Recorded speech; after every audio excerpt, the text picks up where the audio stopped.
Hello, and welcome to this edition of the Vermont Report on Palestine, Israel.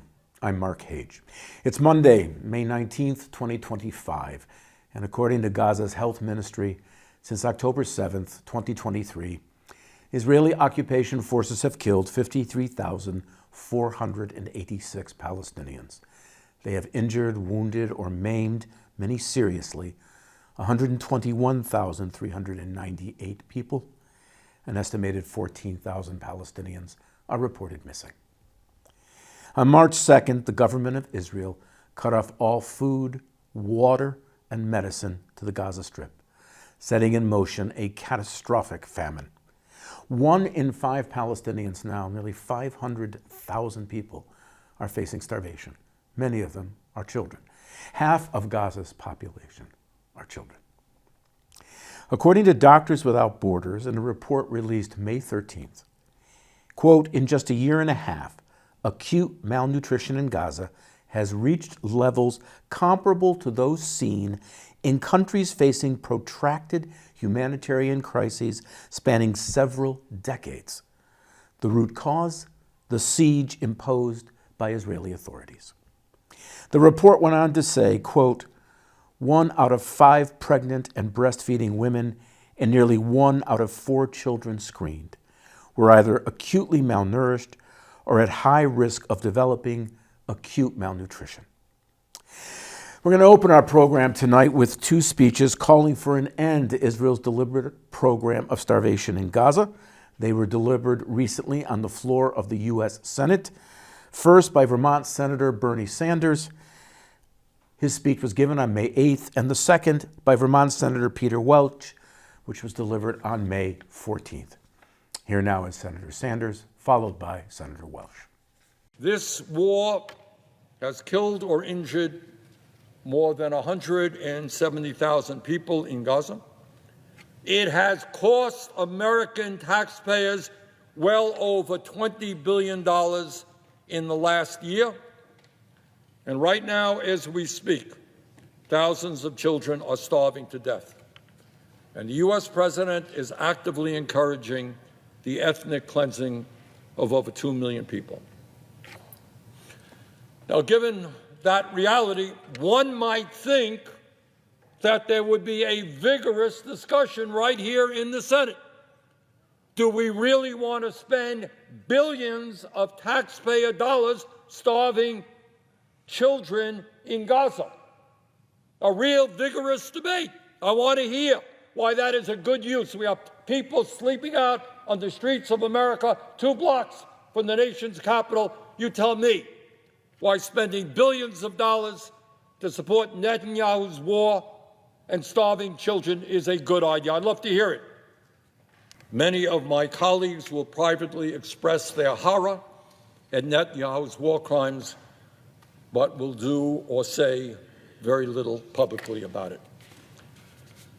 Mr. President, history will not forgive our complicity in this nightmare. The time is long overdue for us to end our support for Netanyahu's destruction of the Palestinian people. We must not put another nickel into Netanyahu's war machine. We must demand an immediate ceasefire, a surge in humanitarian aid, the release of the hostages, and the rebuilding of Gaza, not for billionaires to enjoy their Riviera there, but rebuilding Gaza for the Palestinian people. I want to speak about a very uncomfortable but very real tragedy that is unfolding before our very eyes, and that, of course, is starvation in Gaza. It's a tragedy that is totally foreseeable and is totally preventable. Today, the families and children of Gaza, today, right now, are facing starvation. And this is following a months-long complete denial of the delivery of food and aid within the borders of Gaza.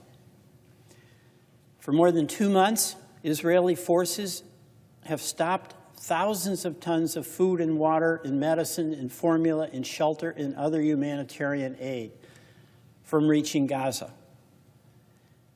The result of that siege have been and are unbearable for the families there. Mr. President, babies and children are starving to death right now in Gaza. And I have behind me the picture of an infant girl in Gaza who starved to death this past week. Her parents could not get the lactose-free formula that she needed to keep her alive. That formula was on one side of the Gaza gate. That starving child was on the other. There was no even an effort to just hand that formula to keep that young girl alive over the fence or open the gate. And I want to honor this beautiful infant girl today by sharing her name. And I ask all of us to remember it. Her name is Junan Ishkaufi. Junan Ishkaufi. And to Junan's parents, on behalf of the United States Senate, I'd like to say that we, all of us, offer our wholehearted condolences for your unspeakable loss. And Mr. President, I know you and I know my colleagues on both sides of the aisle are horrified about the suffering in this death of innocent infants. We all agree on this. Babies and children should not starve to death. We are united in our opposition to such unnecessary death and suffering. And I believe all of us do not accept that Junan's death is, quote, a cost of war, a reality of war that can't be avoided. Junan's death was totally avoidable. It was totally preventable. Mr. President, it's been over 2 months since the Israeli government has been using its power to withhold food, medicine, life-saving cancer treatments, dialysis systems, formula, and more from starving and suffering families across Gaza. 500,000 Palestinians in Gaza are facing starvation, and that number is rising. And the IPC report that was released 1 year ago offered a similarly dire warning, yet here we are today. And really, there's no end in sight. More than 70,000 children and more than 17,000 mothers need urgent treatment for acute malnutrition, urgent treatment to prevent starvation. All the while, these trucks that are filled with food and medicine, much of that aid provided by the United States and our allies, is right there across the border. This situation that folks face in Gaza is unprecedented in contemporary conflict. We cannot have or sanction a government intentional policy of starvation. Nearly 30,000 babies and children have been killed in Gaza, faces seared into the traumatized hearts of their mothers, their brothers, their uncles. But even today, even more than that number are severely malnourished. Even more than that number are facing famine conditions. Mr. President, Junan, that name means paradise. Think of the hope of the parents when they named their beautiful child paradise.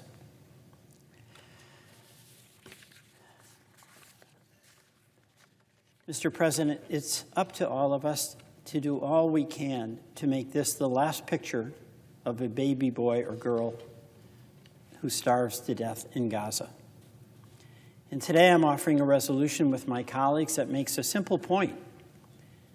It notes simply that children are starving to death.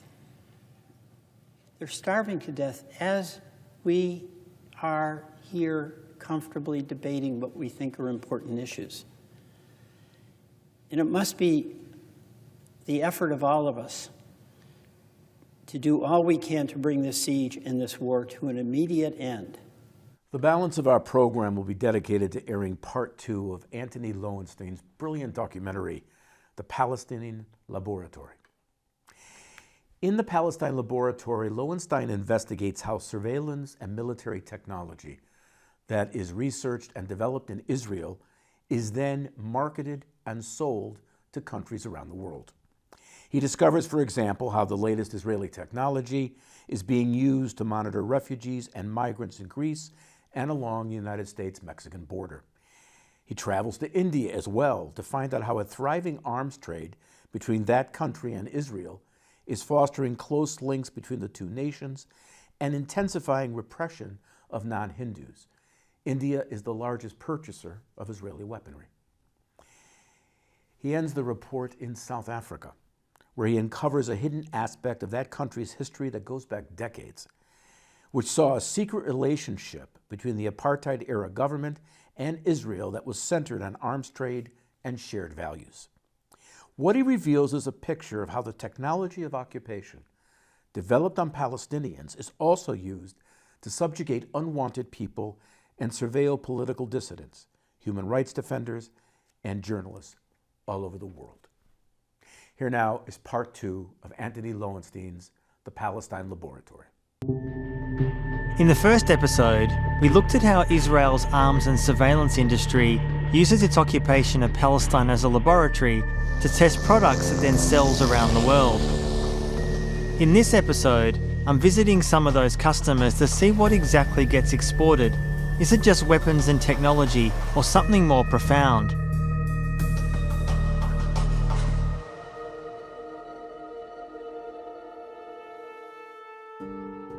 We're in Tucson, Arizona, and it is searingly hot. And I can smell the freedom here. But that much vaunted freedom needs regular enforcement, especially as we're right on the border with Mexico. Since 2021, more than 6 million refugees and migrants have been detained crossing into the USA overland, driven by collapsing economies, violence and climate change. One thing that's really clear is that what Israel's been doing for decades in Palestine is very attractive to people who are trying to secure the US-Mexico border. So the technology and the companies who are operating in Palestine are often appearing in other countries around the world, including right here on the US-Mexico border. But first, to understand what it means to cross the border here, I'm heading into the desert to meet Joel Smith. He describes the challenges facing the migrants. The object is to get to the Tucson area and get out of here, get out of the desert itself. So what they have a choice of now is going across the mountains to avoid Border Patrol. They don't like the inaccessible areas you can't get to without a vehicle. The US-Mexico crossing is the deadliest land route for refugees in the world, with over 600 deaths recorded in 2022. And the more remote the route, the more dangerous it is. How's it look? A little bit dirty. Usually they come from places where they really don't understand deserts. Right. They think there's going to be a stream. They think there's going to be a creek somewhere they can get water from. There's Right. absolutely nothing here. Right. But people aren't dying of starvation out here. They're dying of thirst.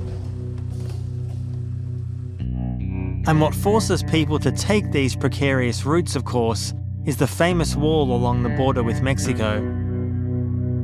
In Tucson, Arizona, illegal traffic dropped 92%. If you really want to find out how effective a wall is, just ask Israel.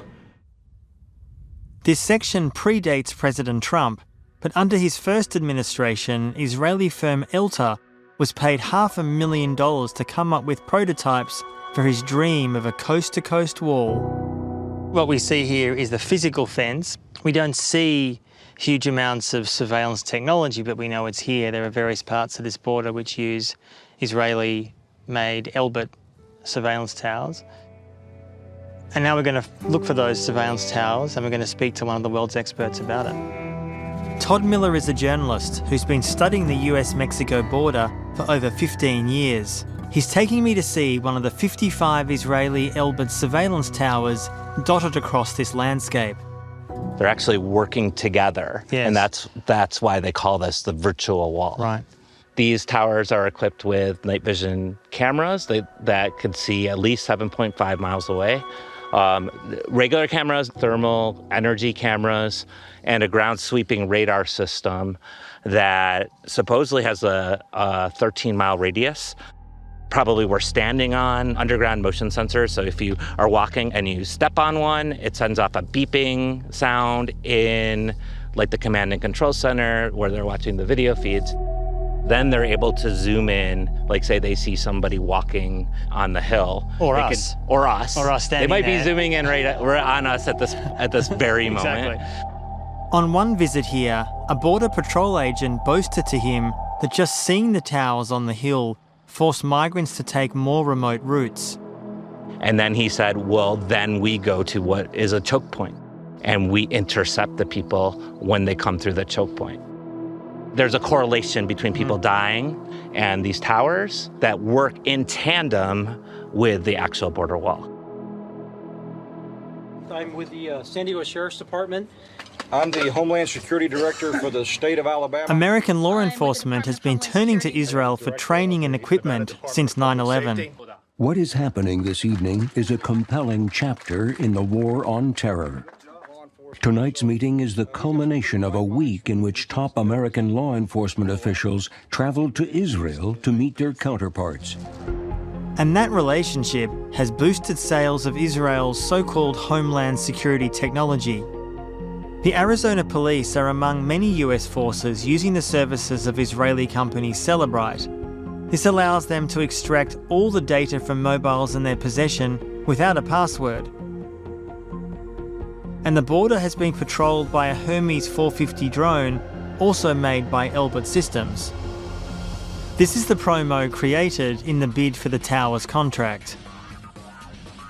Phrases like securing the world's most challenging borders are how the Israeli companies remind customers that their products might have been tested in Palestine. The tech park at the University of Arizona was keen to get Israeli companies to locate here at the time Elbit was awarded the tower contract. We are going to meet Bruce Wright, who used to head the Arizona Tech Park. He was a big figure in encouraging Israeli companies to come and work here and train, so we're going to meet him in his gated community.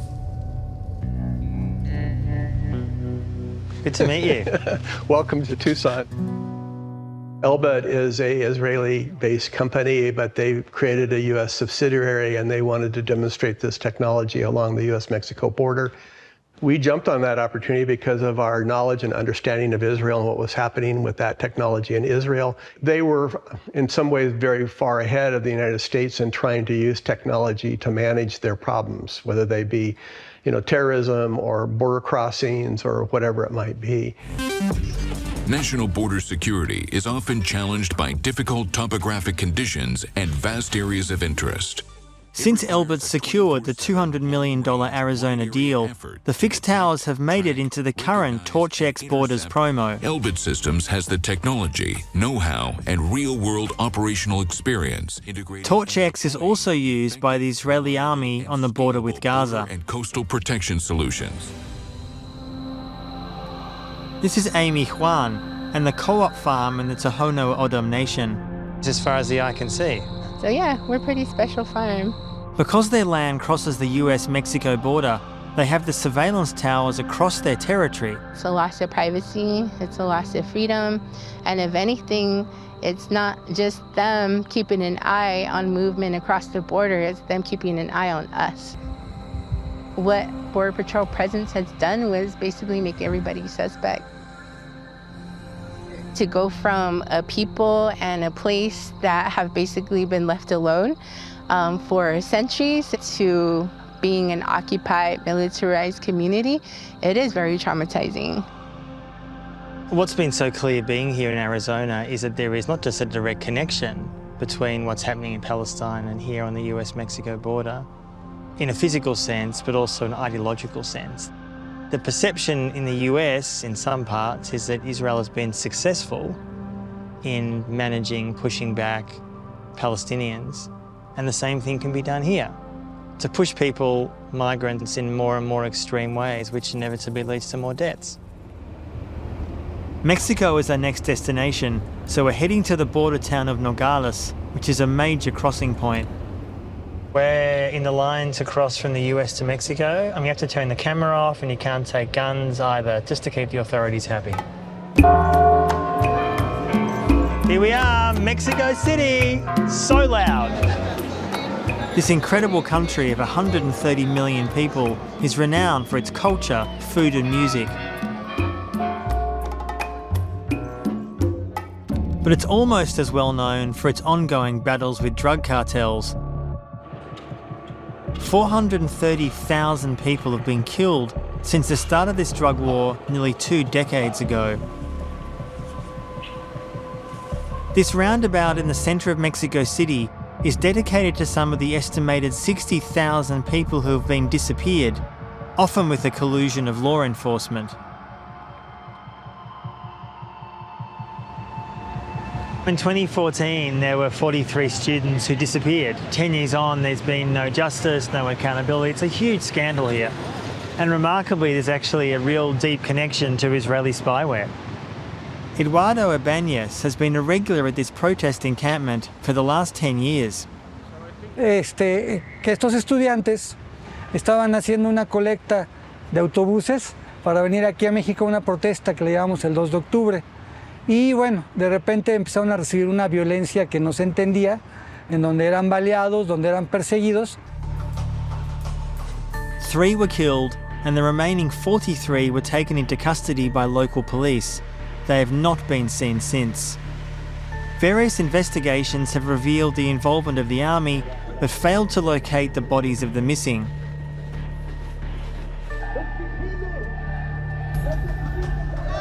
Led by the families, the movement for justice was seen as a threat by successive governments.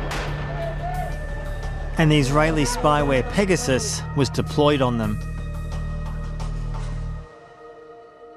We're going to see Centro Pro, a legal firm here in Mexico City, who represented some of the 43 disappeared families, and to find out how they were Pegasused, which appears to be a verb now. In 2016, things were tense as the lawyers contested the government's account of what had happened to the missing, and then their private phone calls were suddenly all over the national media. I received messages of phone call that I have had with one of the parents of the 43 that was being published in a big newspaper from Mexico. ¿Qué pasó, Mario? ¿Qué dice? Me están amenazando de llegar a los niños por los 200,000. This phone call with one of the parents was presented in a way that suggested that we were talking about dirty money, and the whole presentation was signed by a drug cartel and so on. When that happened, we were shocked. It was my voice, it was a private phone call. You become afraid of what else can they have of your private life. Then in 2022, Apple's customer protection system alerted them that they were the subject of a state-sponsored attack. Nowadays, you have everything on your phone. There is nothing that we can do basically to prevent it. What everybody says is that this technology evolves faster than what we can do, in a small NGO in Mexico City. At the time of the first attack, no one knew how this had happened or who else might be targeted.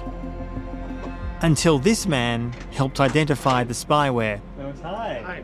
But before we could talk, he wanted to check that my phone wasn't infected.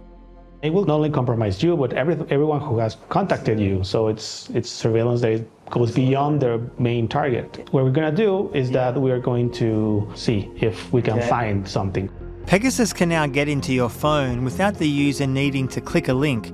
It takes control of your camera, your microphone, and broadcasts it to those controlling the software. They can see your location, access your data, and see what's on your screen, including encrypted messaging apps. Well, it's good. That's negative. This phone didn't show signs of the types of infections that we check for, including Pegasus. How often do you use these tools to check? Are we talking daily? Yeah, almost. When the lawyers' phones were first compromised in 2016, Lewis started investigating who was behind it. This is the first contract to get access to Pegasus, almost $3 million. And it mentions also the number of targets, because normally the number of licenses that this particular client acquired, which were 500, that means that you can spy 500 phones at the same time. During this period, 10,000 or even more people were targeted with Pegasus in Mexico, many of which were journalists, human rights defenders, activists, politicians, government officials themselves. Another sales document, this one from 2022, revealed the Mexican army was acting in an unconstitutional way. Heading of the email and the document, it's called Oficios Mortales, or like deadly document, something like that. Is that supposed to be funny? Or? I don't know if it's supposed to be funny or it's supposed to like indicate humor. That it's very secret. The final user of this director of Military Intelligence Center, this agency was secret, but it was also illegal. They don't have any legal authorization to do surveillance. Mexico's army is huge, almost a state within a state, and Mexico is the world's biggest user of Pegasus spyware. It's controlled by the Army Intelligence Center, behind Gate 4 of this massive camp. It's totally secretive. There's no way I can actually get in there, have a chat, which would be nice. Love to see the files. Despite the evidence, the army still denies they use Pegasus, and that dynamic gives Israel potential leverage over Pegasus customers. They could reveal their clients. They have allegedly backups of all the people that have been surveilled. Definitely that gives Israel power over the Mexican position. For example, the Mexican army has no legal basis to acquire or deploy a tool like Pegasus. That definitely plays a role into how belligerent the Mexican government or how outspoken it is on issues like the apartheid or genocide going on in Palestine. After gaining access to Pegasus in 2011, Mexico's tradition of supporting Palestine at the United Nations shifted. And after Netanyahu visited in 2017, Mexico announced it would abstain on several pro-Palestine resolutions. The use of Israeli technology is even more profoundly embedded in the European Union. The EU is the second largest buyer of Israeli weapons. Israeli so-called smart fence technology is being installed on Europe's land borders to control migration. And we're here in Samos, Greece, just 2 kilometres from Turkey, to see how Israeli surveillance tech is central to the EU's vision for border security. We're meeting Petra Molnar, who is an anthropologist and a global expert on migration and borders. Good to see you. Hi. Samos, I think, is a really important place to try and understand because it was one of the first camps that was constructed to deal with a mass influx of people who were escaping the Syrian war back in 2015, 2016. On the hillside just outside the main town of Vathi, the old camp was built for 650 people, but was rapidly overwhelmed with up to 9,000. It was a bustling city within a city, almost kind of spilling down the hillside like a glass of milk into the city of Vathi there. People had to build their own ramshackle tents, and there were reports of rape and violence. I mean, obviously the conditions were horrific, but it had a bit of like a community feeling to it. People were surviving. There was a school. People would cook and spend time together. As we kept getting more and more people on the island, the authorities decided that something had to be done to this camp. And therefore they obviously decided they want to build something more high-tech and bigger. Yeah, that's right, with money from the European Union. And Samos was the first camp like this that was constructed. It's just over the hill there, and it is very, very different from this one. In 2021, thousands of refugees were moved to the new Closed Control Access Centre, or CCAC. Much better living conditions, but at the same time increased security provisions for the benefit of asylum seekers, of the benefit of the staff, and of the benefit of the local communities. This CCAC is up a hill, 8 kilometres from the town. What really strikes you first, like it's a massive block of concrete. It's sun-baked, it's so hot, it's just, there's very little vegetation inside the camp, and also so much surveillance. When we went in for the official opening, we were able to go inside the containers where people are living, and there are cameras in the corridors. There's also cameras on some of the taller poles. People have reported drone usage, and where the data is going and who it's being shared with is not exactly clear. So what is it like to live there? Ruli came from Syria and was moved from the old camp to the CCAC. You see the wires, the cameras, the security guard, the police, like, where am I? I am in Guantanamo now. Sometimes I was exiting my container to take a fresh air. Like, I cannot be in this box. You look here, like there is a camera. You look there, like there is a camera. You turn like this, there is a camera. And then beside that, like everywhere there are police officer, security guard. You're controlled. Your life is under control 24/7. You feel like everyone like is staring at you. Like as you are like the most dangerous person in the world.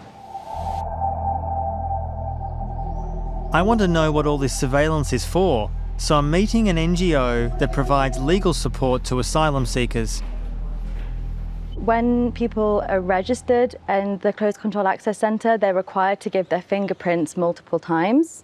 And part of this is for the asylum procedure. It's for the Eurodac system, that's an EU-wide database of fingerprints of asylum seekers.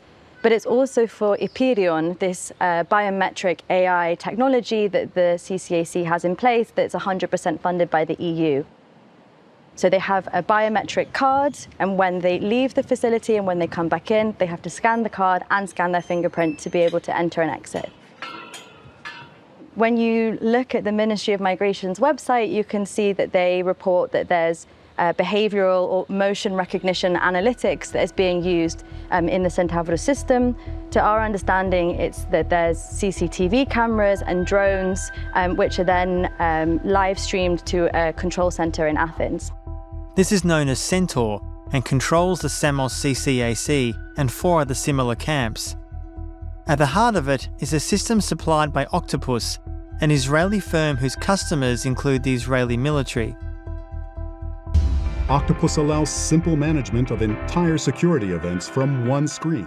And on Samos, we discovered that the behavioural analytics is done by Israeli company Visites, which is supported by the Israeli army and intelligence services. It goes to these policies of exclusion and technologies of control. I mean, I was in the occupied West Bank last year, and some of the infrastructure that you see there is replicated here. I mean, it is the kind of same thinking that technology can be used to manage people and control people and keep people away that you don't want on your territory. Key to Europe's efforts to keep people away are the Heron drones Israel uses to surveil Gaza. In 2020, Israel Aerospace Industry signed a $50 million deal to provide the drones to the EU's border force, Frontex. Introducing Heron Maritime UAS with a multi-sensor payload tailored to the mission and with 24 hours of endurance. Known as a fixed-wing drone, the Heron has a range of up to 1,000 kilometres from its base in Malta. Unlike a ship on the sea, a drone has no obligation to rescue vessels in distress. Instead, Frontex passes the location of migrant boats to the Libyan Coast Guard. The boat capsized during the interception. The EU pays Libya to intercept migrants, and in just the first 10 months of 2024, over 18,000 people were stopped from reaching Europe. There's people in the water now. Yeah. A lot of people in the water. All of them. Everybody. At least 28,000 people have died in the Mediterranean in the last decade. The Greek government and the EU deny that they do pushbacks. What do you think their logic is in doing so? They want to make the passage into the EU as difficult and as violent as possible so that other people are dissuaded from coming. Because the more technology you have, the bigger your surveillance dragnet is. And people also know that, and so they will take riskier routes to try and avoid that surveillance. In 2019, the Greek Coast Guard signed a deal with Israeli company Elbit for a full combat suite, enabling patrol boats to control fleets of drones and conduct surveillance far beyond the line of sight. The army acquired an Israeli-made Heron drone for border duty in 2020, and the Coast Guard has had one since 2022. This footage shows the Coast Guard illegally pushing a boat out of Greek waters and into Turkish waters, known as a pushback. It's something Ruli experienced multiple times during his attempts to reach Greece. They were like hitting us with the iron metal, and they were like destroying the motor and asked us like to throw the oil, the benzene of the motor. That's to not be able to cross after when they leave. We made contact with someone who works at this high-tech camp, and he doesn't want to be identified, so we have to go out of town to interview him. And we're on the way there now. The whistleblower says that in 2020, Greece adopted a policy to push back 100% of the boats. So they started pushing every boat back to Turkish waters. He says after 2020, almost no one arrived at the camp. After March 2020, the numbers to Samos were ridiculous. I think it was like 25 people in total. But you cannot have zero arrivals for a whole year. They prove that they can control 100% the arrivals. That changed in June 2023, when the Greek Coast Guard tried to tow a refugee boat, the Adriana, but instead capsized it, killing nearly 600 people. Suddenly, Greece's border practices were under the spotlight. They changed their policy. They stopped doing pushbacks. He says that for Samos, the pause resulted in more people in the camp. And that's why from 300 people, 400 people that were there, within 2, maximum 3 months, you had 4,000 people in the camp. The reason behind that is because they stopped doing pushbacks. We've looked at the official data for arrivals and the numbers in the camp, and they broadly support what he's saying. It makes sense that Greece and Israel are very close. They've never been closer. Defence deals, but it's more than that. Both countries sell themselves as a model to how to keep unwanted populations out.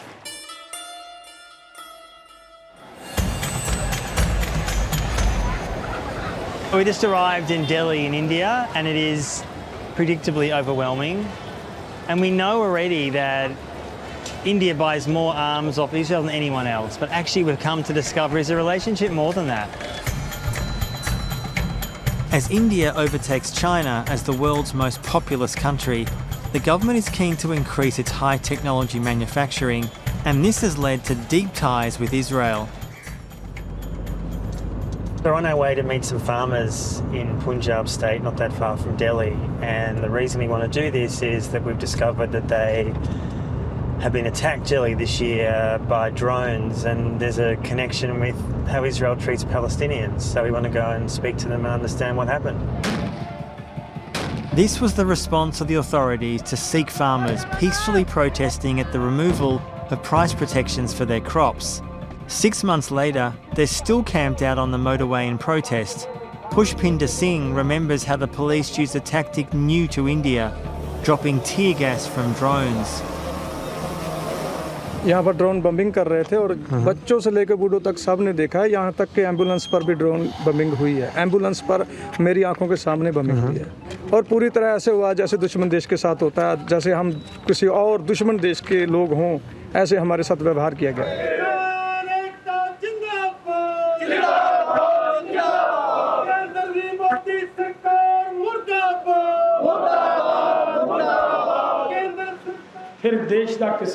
This is one of the farmers' leaders.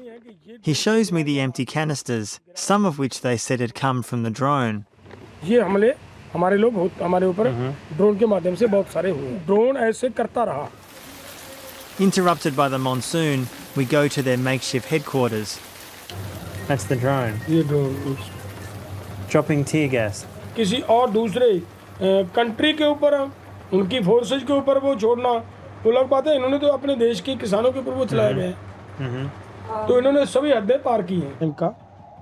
The police drones were supplied by Drisha, a company owned by the state of Haryana. To find out more, we met the former chief operating officer of Drisha, also a former wing commander in the Indian Air Force. In 2018, Haryana sent a delegation to Israel, politicians and police. Yes. Why did they go there, and what were they hoping to learn from a country that describes itself as a leader in homeland security? That was the starting point of forming the Drisha. That gives an idea to a state that we should have our own setup. Haryana's chief minister led the delegation, which visited Israel Aerospace Industries, where they were briefed about innovations in aerospace and defence. There is no doubt that Israel is far ahead as far as technologies and deep technologies are concerned. So, a lot of learning we have taken from Israel. At the time of the Indian visit, Palestinians were peacefully protesting on the Gaza border. It was here the Israeli army pioneered the practice of using drones to drop tear gas on protesters. The Israeli army also shot and injured over 36,000 people and killed 200. At the Indian farmers' protest, the Drisha drones were initially being used for surveillance of the farmers, says the wing commander. Since this being a dual-use technology, so government thought we can use it to control the situation also. But obviously, being a democratic nation, people doesn't like that. But government sometimes have to act tough. That protest was controlled at the cost of resentment by the people. This is far from the only exchange of ideas and weapons between India and Israel. I promise to defend you. In this Bollywood-style song, Israel sings his allegiance to India, shield you and support you, while dancing around the products of Israeli missile manufacturer Rafael.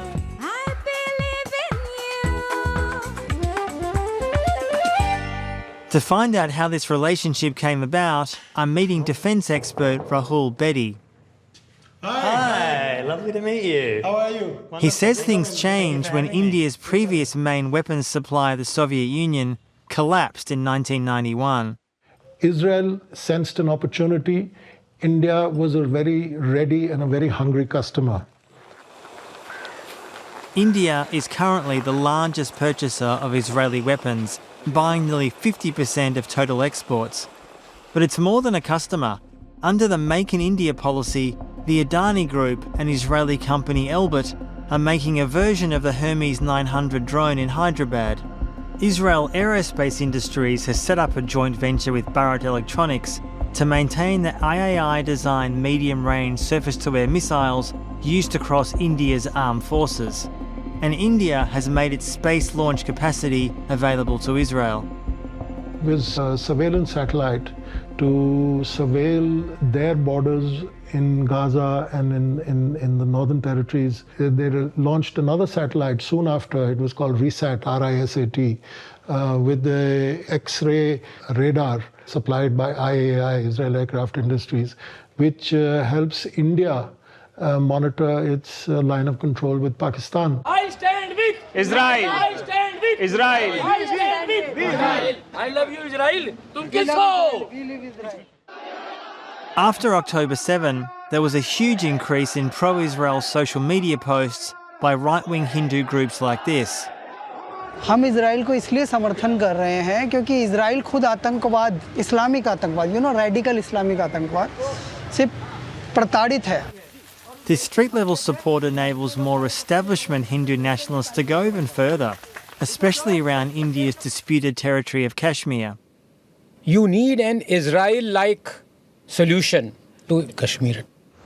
This is a dawn of a new era in the great friendship between India and Israel. I think it heralds a flourishing of our partnership to bring prosperity and peace for both our peoples.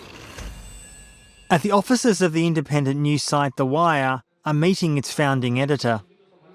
How would you describe the shared values and relationship between Modi, Netanyahu, Israel and India? The official definition of Israel now is as a homeland for Jews, and Jews are the only authentic Israelis.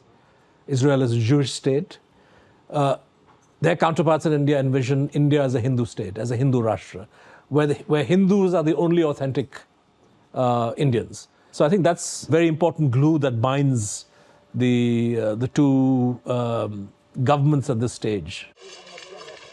After independence in 1948, India saw itself as a post-colonial leader and was one of the first to recognise Palestine. But that's been shifting since India's been a large customer of Israeli weapons, and in 2024, India abstained on the motion to end the occupation in Palestine. It's really quite appalling the way in which the current Indian government has reversed India's long-standing support for the people of Palestine, going back to before India was an independent country. Far from criticising Israel for its war on Gaza, India's booming defence industry is now exporting explosives, missiles and drones to Israel. So when we came here, we knew that India buys more arms from Israel than anyone else in the world, but actually what we've discovered being here is that really there's a cultural affinity between India and Israel, which is kind of about racial supremacy. Both nations admire each other's racism. But before India, Israel had an even murkier brush with racial supremacy. I've come to South Africa to see what extent Israel helped support the apartheid regime here. So we're in Cape Town, South Africa, and first we're at the richest, poshest part of the city to see this incredible wealth. It's no accident that Sea Point remains one of the wealthiest areas in South Africa. Under apartheid, only white people were able to live here.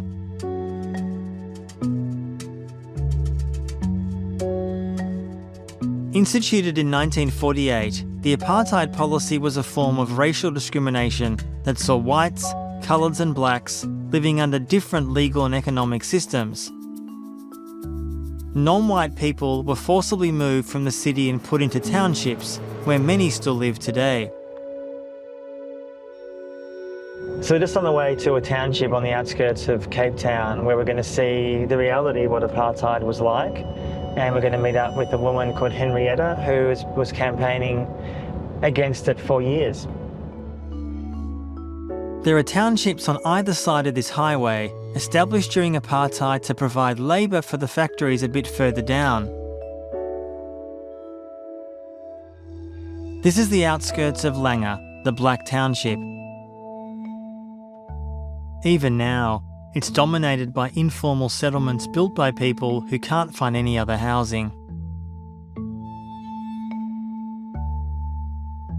It's just so shocking and enraging. On the other side of the highway is Bonteheuwel, a township established for coloured people, which included those who were mixed race, Indigenous and of Asian heritage, where I'm meeting Henrietta. Hello. Wow, what a beautiful garden.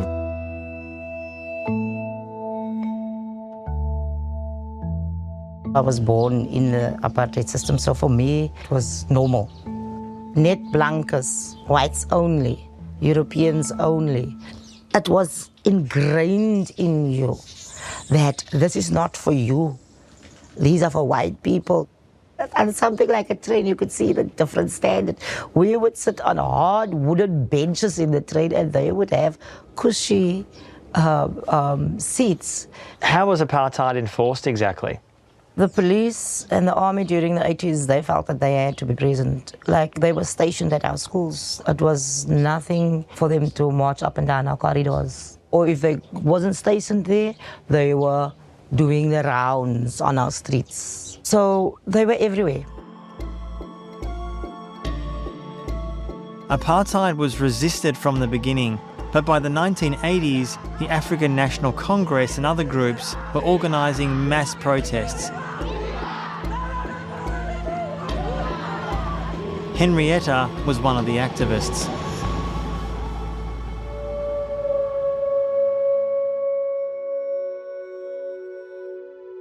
This is what's called Freedom Square. Yeah. We would sit waiting on news, waiting on who's been arrested, waiting on what is the next plan. We had a running battle here with the police, for instance. The police would come there, we would throw stones, go whatever. Then I would quickly run. I would go and grab a grandchild in a pram and come back and watch the police as if I did nothing. Or pretend that you were the mother? Yes. Right, okay. Yes. Whatever you need to do, right? Yes. Despite these efforts, Henrietta was arrested 14 times by the police, who routinely beat political organisers. I had comrades of mine who was tied to beds. They would put things up their rectums. Males whose genitals were banged into filing drawers. Women being taken by their hair, thrown from one wall to the other, to the other.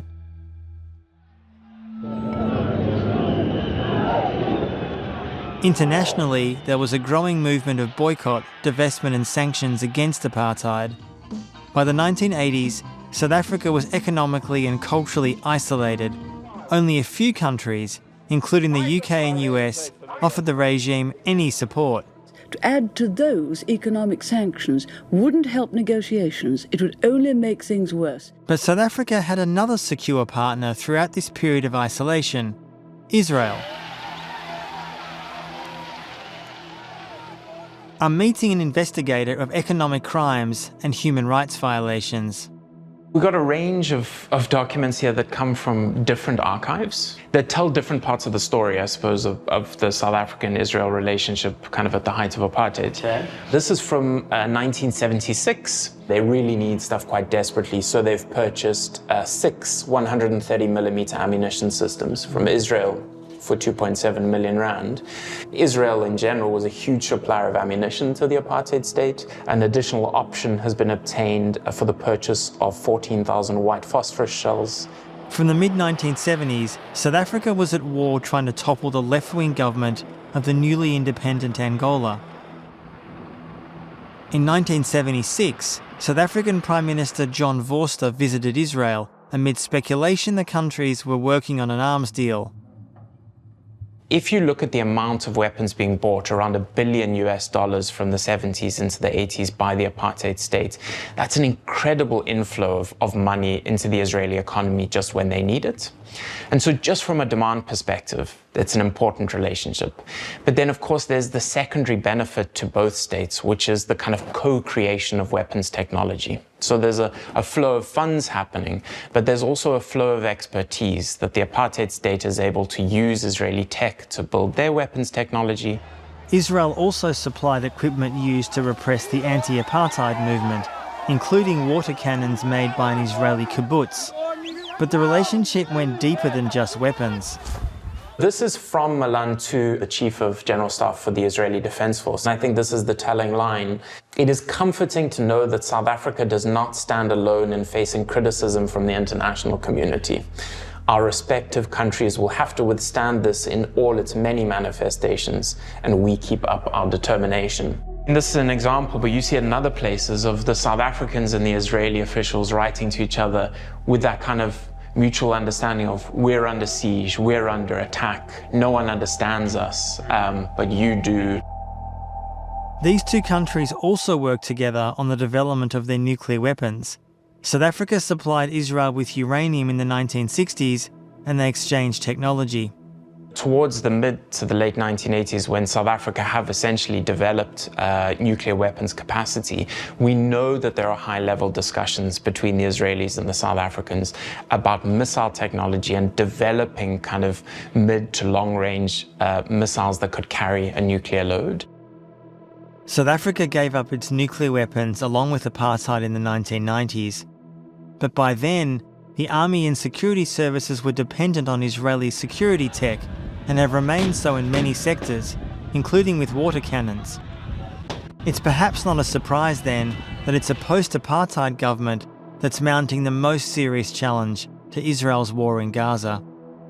In keeping with our obligation as a state party to the Genocide Convention, our government has approached the International Court of Justice to prevent the unfolding genocide in Gaza. What we've uncovered and detailed is the huge and close links between Israel and apartheid South Africa for decades. And I think it tells us a lot about how Israel is willing to use its technology not only to survive, but to support other regimes that agree with its vision of racial supremacy.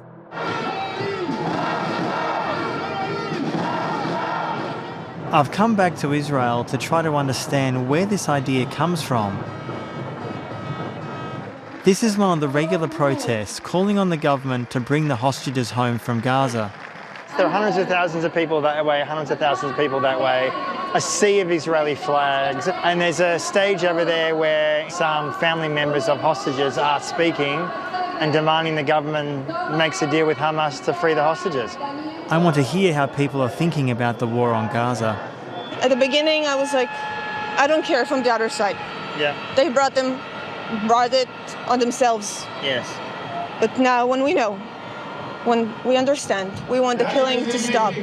And your solution to that is it to end the war, or is it to make a deal? To make a deal, to end the war, bring all of them back home, save lives of them, of our soldiers, of the people on the other side. You mean Palestinians? They also have innocent people. A lot of people in Israel, even in the left, center left, actually don't give a damn about Palestinian life in Gaza, in the West Bank. And this is part of the problem, because people here are fighting for democracy, but actually they're fighting for democracy for the Jew, for the Israeli, not even for the Palestinian who live in Israel. To find out why this is, I'm meeting outspoken journalist Gideon Levy.